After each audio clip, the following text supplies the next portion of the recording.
business, because I think too often we're conditioned that, we have to go to school, whether you go to college or not, you get a piece of paper, and then you go get a job, right? And then after you work in business for a while, you realize that you really want to do it for you. So it begins with that, I think. I like what you said about the cause. I think the common theme, would you agree, is you have to be committed to this. You can't just go halfway. Talk to me about commitment versus, if I can say, half-assing this. Yeah? Well, sorry. My halfway was I told my friend who sponsored me, Kristen Abar, that, I'll tell a few of my friends, but I'm not going to post on my Facebook wall. Not going to be one of those people. I'll figure out another way. Well, I soon found out that in doing that, I was almost lying. Like I was keeping something that was huge and important that people needed to know to myself. It was selfish. And so once I got past that, I remember telling Kristen, okay, I'm committed, I'm all in, because I have to get past my fears if I want to make this dream happen. And I think that's it. I think that when people struggle with something, like in any business, if you're always looking for the back door to get out in case it doesn't work out, you're just never committed. You never kind of figure it out. Talk to me about that, Chris. We like to talk about the difference between people that go all in. It's funny because when I see a common denominator, and everybody that's up here, and especially even a lot of the people that are up here also, is they did make the decision to go all in. It's like we have people that have the potential, that have the ability, but they don't really, like you said, it's like they're always looking over their shoulder to see, is this real? Is this going to stick? Am I going to be able to do it? And when they're bringing somebody in, the people that they're bringing in or that they're asking to join them can sense their lack of commitment. And so I think it's one of the biggest things. I mean, you want to see the tattoo? No, I'm kidding, I don't really have one. But, I mean, we are all in because of the opportunity. We recognize what it is. So I think it's huge. I think that is one of the biggest things that you can do is to go all in. If you don't, you're going to get what we call a hobby return versus a career return. So yeah, I agree. By the way, clarification for those who've never been here before: no tattoo is required. Just to be clear. So, but I think you're right. I think when you only go half in, you don't really focus because, again, your attention is just not there. And so, Helen, talk to me about all in, being committed. Being committed, we had perspective. In fact, Helen, let me interrupt you, because I need to go back to something. I just need to go back to something here. So you said, I will never, never, never, never. You started there, right?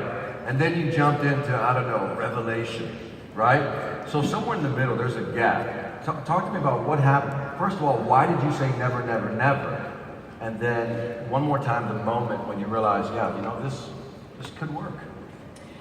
The opportunity that I had been in it was a party-driven business with inventory, lots of expenses, and quite frankly, the compensation plan was nothing like Plexus.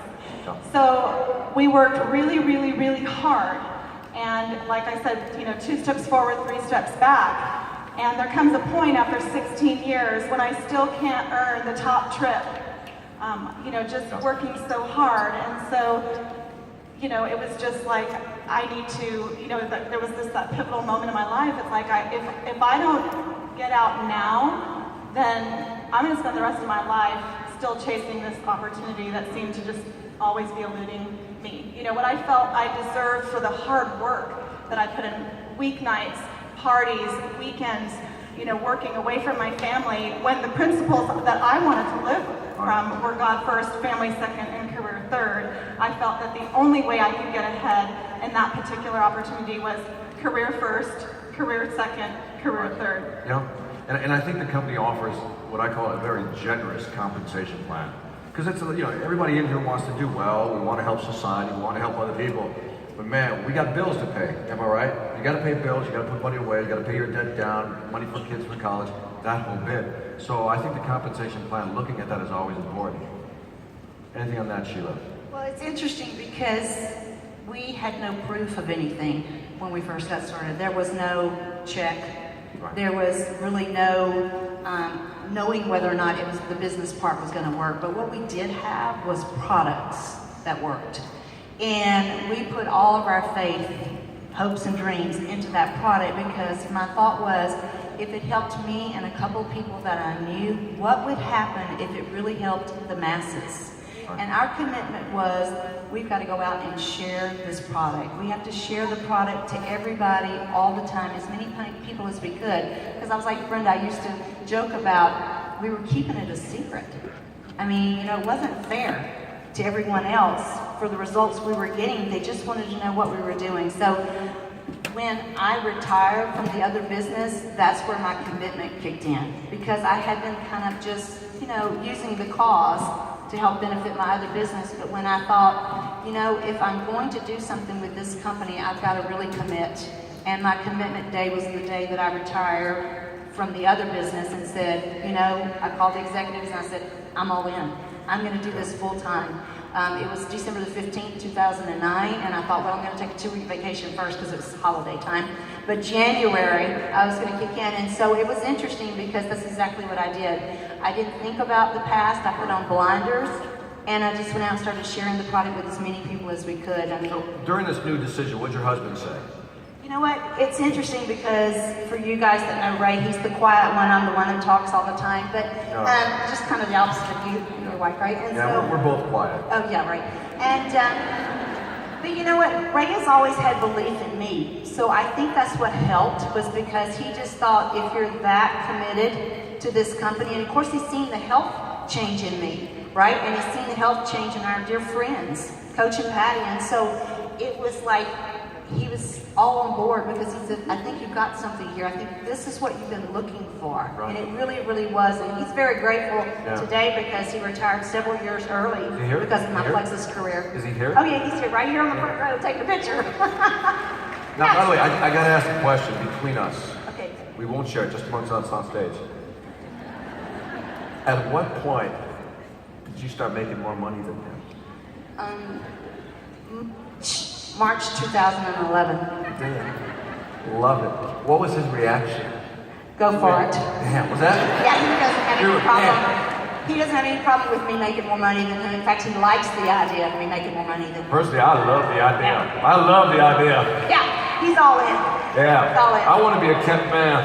I don't know about y'all, I want to be a kept man. No, but you know, there's that thing, right? But Yeah. it's cool, and I'm glad you support it. Congratulations. So, Chris, so you were the skeptical guy. Your wife brought this opportunity home. I like that before and after 1 hour difference. Well said. And so, you know, again, just walk me through the moment. Now you're using the stuff. Walk me again slowly through that moment of when you finally bought in. Because I think that's the key. I mean, look, Plexus has the products, right? Has the products, has a compensation program.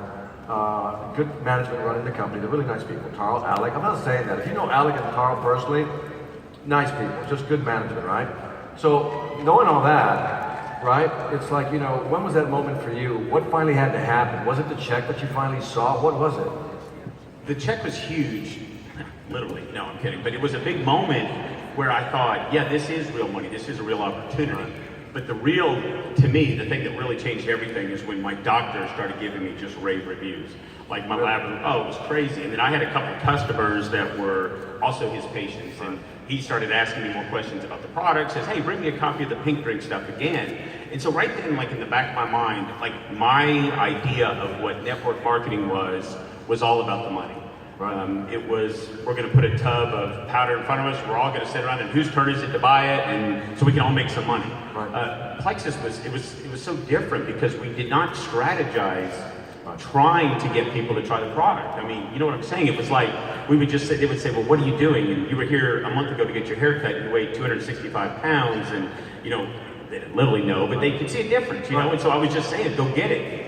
That was my all-in moment when I think at that moment when my doctor said, hey, bring me back a copy of those ingredients because I'm seeing things here that are blowing my mind. And so right then I was like, okay, you know, and I think this stuff is for real. Yeah, I draw the parallel. So again, shameless self-promotion. How many people watch Life or Death? My show. Not enough. But anyway, so on the show, it's a personal finance show, right? Where I spend a week with the couple, and I'm very not so polite, and I help them change how they actually manage their money, right? And then I come back 90 days later to see how they're doing. And I think maybe like 9 out of 10 families, 11 families actually turned it around. But the interesting thing, I'm gonna tie it back to this because this is important. That show is called a personal finance show, but it's 80% personal, 20% finance. What do I mean by that? People know what they have to do in terms of money. It's their mindset, the personal side, that's off, right? And so what the parallel to Plexus, it's almost the same thing. It's a food, behavior modification thing. In other words, you have to change how you eat. It really is a lifestyle change with the food, and I think that's what people have to understand. That that's what the product's really about. Tell me about that, or talk about how that works, and you ever, add to that.